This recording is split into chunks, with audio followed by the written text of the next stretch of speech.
Hello.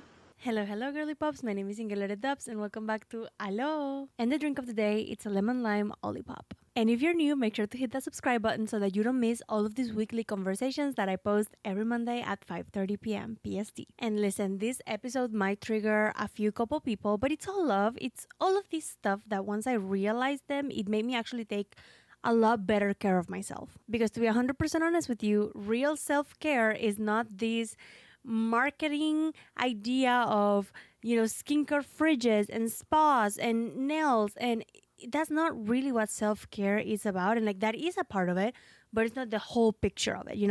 The real self care, it's a lot of unsexy work and actually putting in the work. So today I am sharing my unpopular self care opinions. So let's just start off real strong. Real self care, and I don't mean like real self care, but like the legwork of self care is boring with, I kid you not, capital B. We've romanticized self care so much that we forget that the things that actually make a difference don't really look good on a Pinterest board. Here's what real self care to me looks like. To me, real self care means you meal prepping on a Sunday night instead of choosing Uber Eats the entire week. Because you care about your body, you care about what you're fueling yourself with. Real self care is calling to make in that dentist appointment that you've been neglecting for the past 6 months. But you best believe no one is posting that because that's not romantic, it's not romanticized, it's not glamorous. But that is exactly where the real growth and the real care happens. Because self care is not just romantic, self care is responsible. Because if your entire goal of self-care is for it to feel luxurious because you bought a replica candle and it's like a super expensive candle and you have, I don't know, the Joe Malone diffusers, and to you that's self-care, that might just be, like putting on like a little patch on something that needs a lot of like bigger treatment. And I'm going to tell you a story because you know how this goes. We have a story time in every single episode. I was in an abusive relationship, in case you didn't know, in case I haven't mentioned that in every single episode out of, 17 that I've ever had. So I was in a very abusive relationship and I was diagnosed with chronic PTSD. And guess what happens when you have chronic PTSD? You have to go to therapy. Now, in my head, therapy was very expensive because was I going to be paying, $300 a week when I could be buying handbags with that money?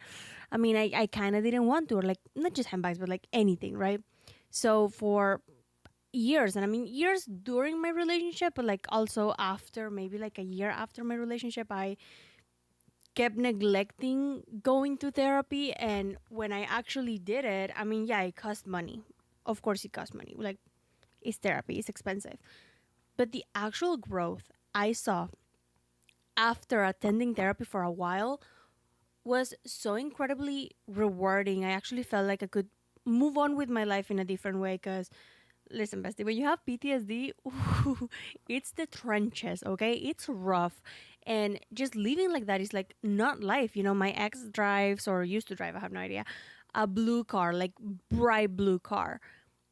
For a solid year after we split up, or like we separated because we didn't like split up, I would see a blue car and I would get so freaking triggered. Like I would start shaking, like immediately shaking. And I don't mean like a little handshake. No, no, no. Like my whole body just went into shock. Okay. So you tell me that that didn't need therapy. Tell me that that needed handbags. No, that didn't need handbags. That didn't need expensive candles. That needed therapy, bitch.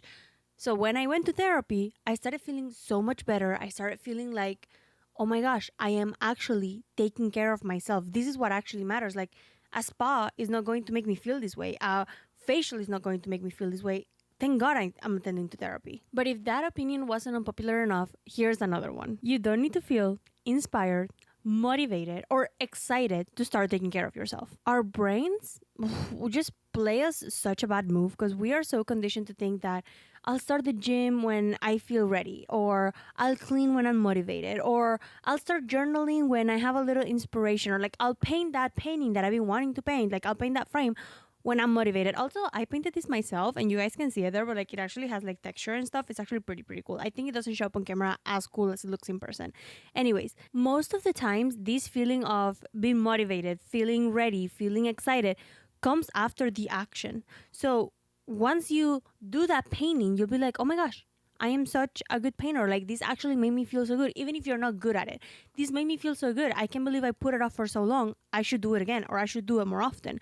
Or like, you've been waiting to journal, but you're like, I'm tired. I should go to sleep, whatever. Like, no, I'm not going to journal today. And once you actually journal, you're like, why have I been putting this off for so long? This feels so good. And you'll feel motivated after you do it, but you just have to do that first little, throw yourself in the water. That first, I'm going to do it, whether it feels good or not. I'm just going to do it, whatever. Even if I'm tired today, I will put myself through going to the gym. I'll simply do it. And after that, you'll feel the motivation. And if you don't, you do it again. Because girly pops, you don't wait for motivation to happen. You make the motivation happen. I can't even tell you how many workouts I've gone through feeling like, what am I doing here? Like, even putting on the clothes, I was like, I just want to stay home. And 15 minutes into the workout, or like maybe even 10 minutes into the workout, the adrenaline starts kicking in. I start feeling great. And I'm like, thank God I came. I can't wait to come next week. And let's not even go that far. Right now, it's 10:58 p.m. on a Sunday night. I have to wake up at 5 to go to work tomorrow. 5 a.m., of course. I am still here, sitting, recording this episode. You think I was feeling great when I was doing my makeup? Absolutely not. I was like, I have to do my makeup and then I have to take it off. And like, of course, I have to record, before I take it off. Oh my goodness, why am I doing this to myself? I'm feeling great because this yappity little yap makes me just thrive. And if you're vibing with this episode, please don't forget to subscribe or just rate me 5 stars on whatever platform you're listening to. And yes, I am on every single platform. It really means the world to me. But let's get back into it. Another hot take. Not everything in your life has to be a healing journey. And I know that is a little hypocritical for me to say because this podcast is about, bettering yourself and just like having lessons and having learnings, like learning something on every episode to make yourself better. You don't have to be healing 24/7. Sometimes you can just be chilling. Dude, sometimes you're just tired. You're cranky. You do not need a full moon ritual for every single inconvenience you have, okay? You're allowed to just be. And this is also a little hypocritical because this is coming from somebody that today literally did a full cleanse around my house with like sage and palo santo. And I was like, whatever bad energies are here need to leave because I've been having a little too many nightmares lately. And I'm like, pardon me? This is not me. This is some evil eye that someone put on me. Like, no, goodbye. But I don't do that every day. I cannot tell you the last time I did that. Maybe like a year ago. But you are just allowed to be. Simply be. And I think social media has made us feel like we need to analyze every emotion we have. And we need to journal it. And we need to dissect it. And we need to like get to the bottom of it. Do we? Do we need to get to the bottom of it? Sometimes the best thing you can freaking do is like, yeah, feel your feelings. I'm a huge advocate for feeling your feelings. Don't neglect them. Feel them. Move the fuck on. Listen, not everything needs to be healed. Sometimes things just need to be felt. I cannot tell you how many times I have overanalyzed something that happened at work or like in a friendship or just anything. And I overanalyze it over and over and over and over again. And I end up so freaking exhausted. Like I did not need to think about it so freaking long. Like it was actually so irrelevant. What am I trying to do? Sometimes you truly just need to feel, move on. And at this point, I don't know what unpopular opinion we're in, if like 7th, 5th, 3rd. But listen, this one stings, even for me, because I am victim of it most of the times. But self-care without discipline is just escapism, and you cannot convince me different. Listen, I love to light candles, run a bubble bath, put on some eye patches, and call it healing, okay? But realistically, self-care is about doing the hard stuff too. Like, for example, right now I am training to run a half marathon in June. Right now it's April, Jesus Christ. It's actually May. Oh my God, I have...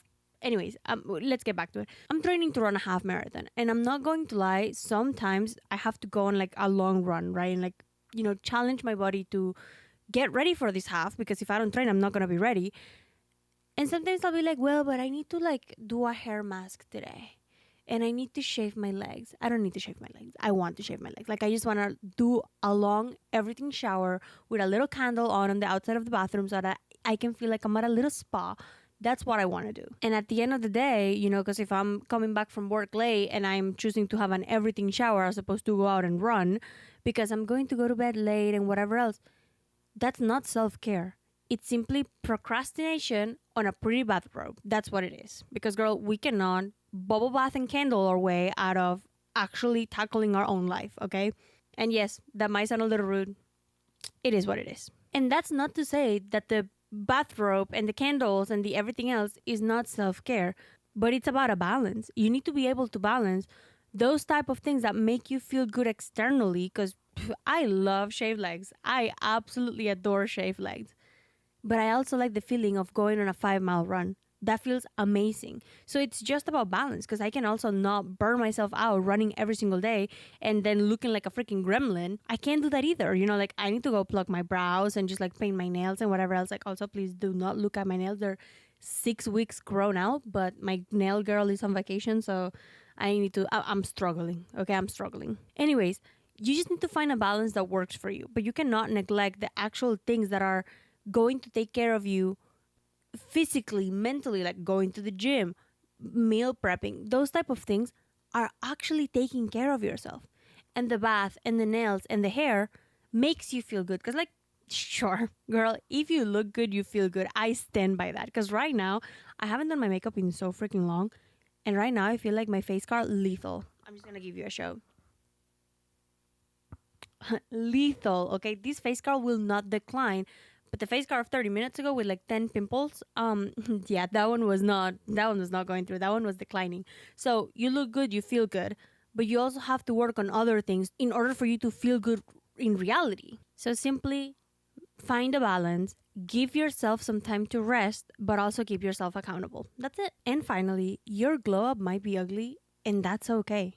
We think that glowing up, it's, drinking a green juice at 5 in the morning every morning and going to yoga after you do Pilates. Like, that's not just what a glow up looks like. Sometimes a glow up might look like you crying on your kitchen floor and eating brownies at 1 a.m. because you feel so lonely, or because you feel like you're not in the right path and the right track of your goals that you thought you were going to have accomplished at this age.